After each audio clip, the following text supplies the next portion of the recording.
about a letter that was written some 70 years ago, back in 1953, by a man from Brunswick County.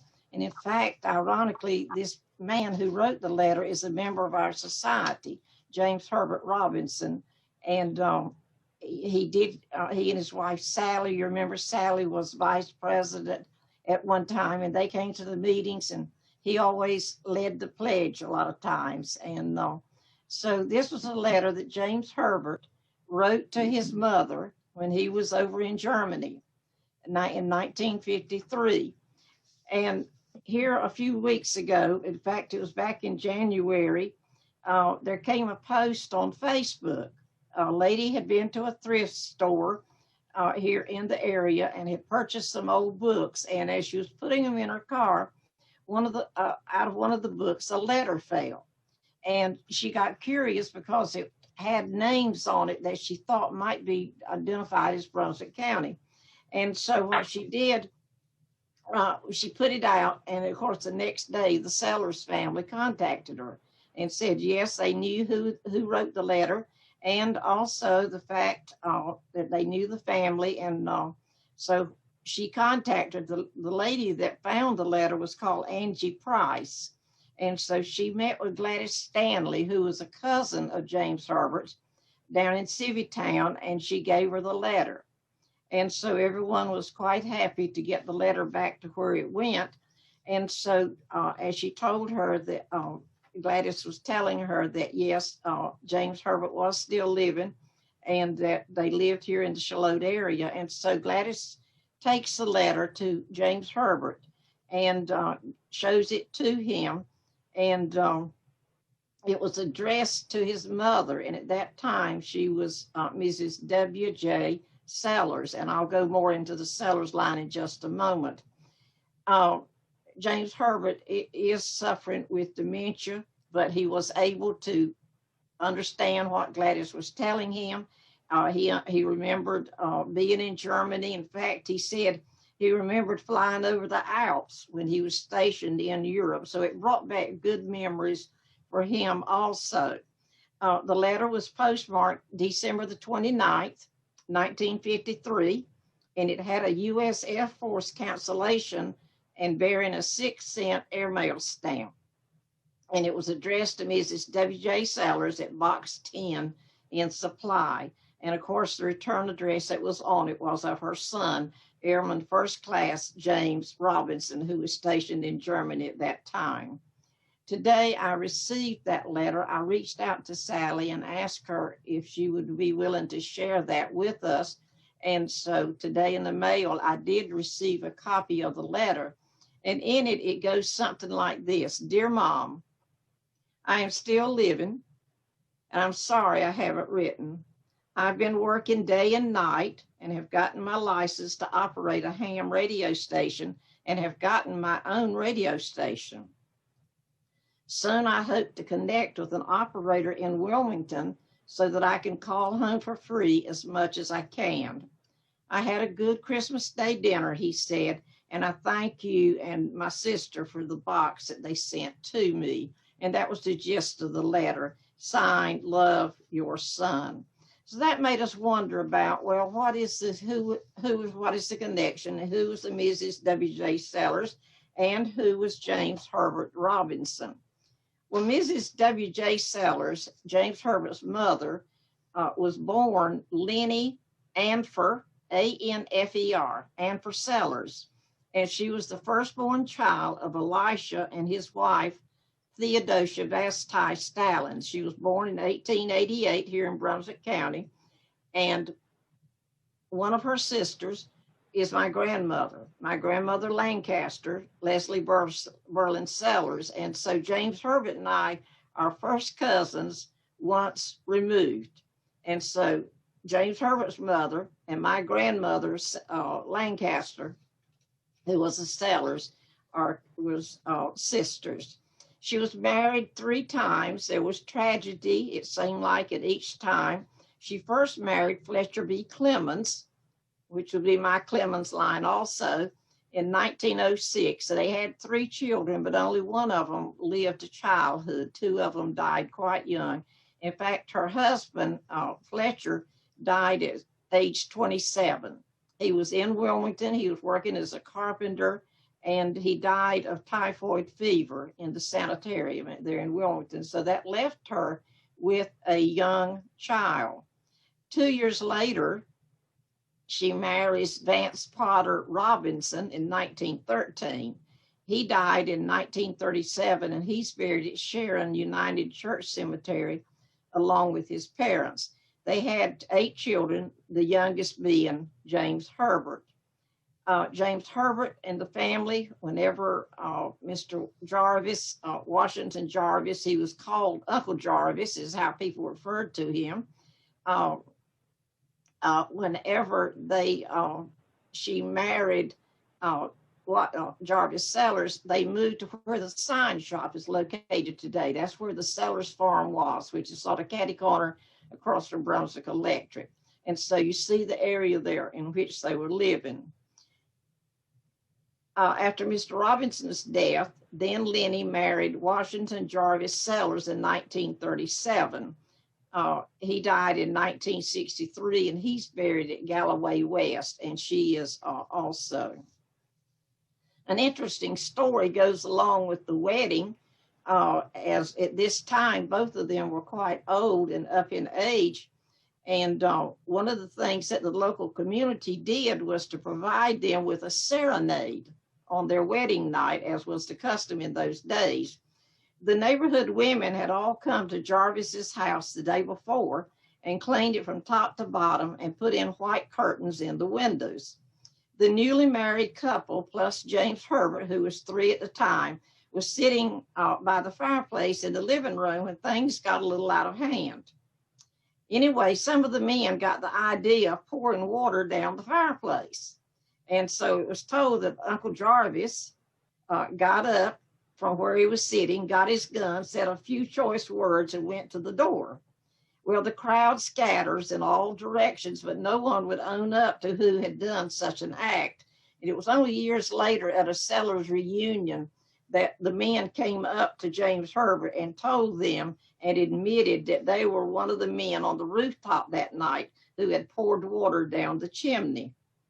And of course, the soot had come down the chimney and ruined everything. And the ladies, it said, of the community came back the next day and cleaned house again.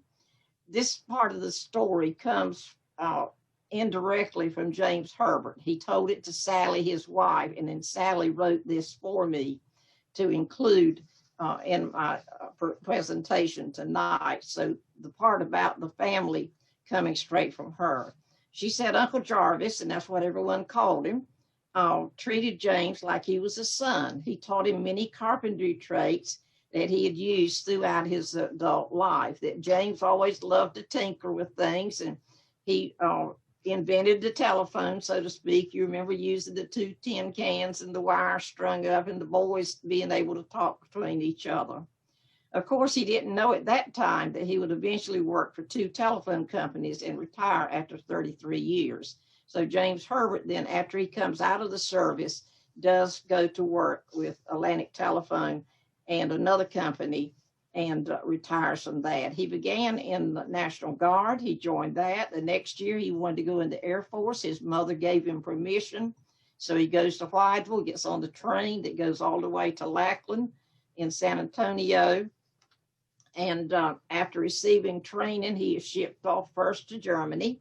He trains to become an airborne radio operator, and he became interested in ham radios. And any of you that have spoken with James Herbert knows that that was one of his passions, that he enjoyed ham radio and talking and having his own station.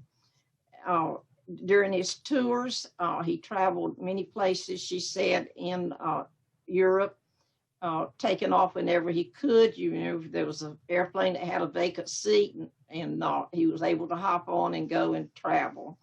He enjoyed his tour of Germany, she said. She refers to him as this poor old Supply, North Carolina boy. He got to see parts of the world he never expected to see in his lifetime. He was discharged in 1954. He comes back to North Carolina, stays a year, and decides to re-enlist. And this time he goes to Patrick Air Force Base in Florida, which is the beginning of the Kennedy Air Force Base, and again serving as an airborne radio operator. And so just the fact that he was so involved with the Air Force and with flying and with his ham radio, and Sally said James still has his ham radio, but he's not active at this time. Following the Sellers line, I turned to a book by one of our members, James Marlowe, and we're familiar with the book that he wrote on the Sellerses of Brunswick County and the surrounding areas, and it is the most comprehensive study that we have on the Sellers family.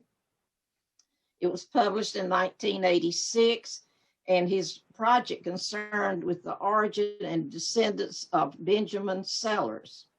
And all of his known children moved to Brunswick County when the Sellers clan became numerous and widespread.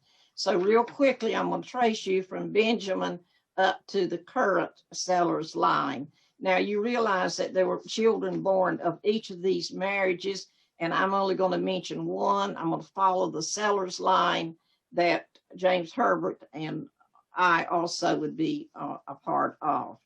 So the first that we know was the Benjamin Sellers that came in from Edgecombe County, and they do come quite prolific here in the area.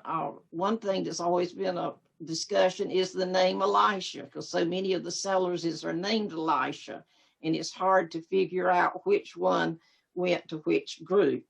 It said there were also other groups of Sellers family in the region prior to the arrival of the Edgecombe County group, and that's the Benjamin, the first one that we have on record.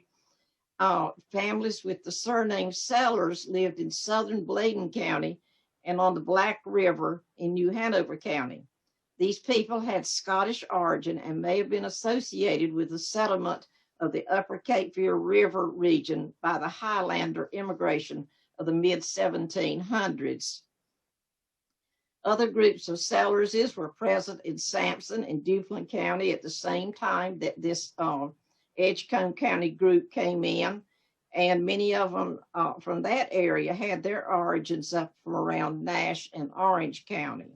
So let's go back now to Benjamin from Edgecombe County, and in 1769, so you know Brunswick County came out of New Hanover in 1764. So he's on the first tax roll in 1769, and he had 6 sons and at least 1 daughter here in Brunswick County. So there's your beginning of the Sellers line in Brunswick County. It's through this Benjamin, he has 6 sons and at least 1 daughter, as we can tell by the tax records. 5 of the brothers acquired land in the western part of the county in the vicinity of the Waccamaw River. Now, Benjamin has a son that was born prior to 1740.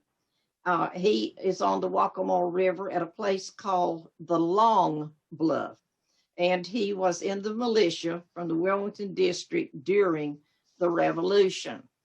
Now, this Elisha has a son by the name of Thomas, and this Thomas was born 1768.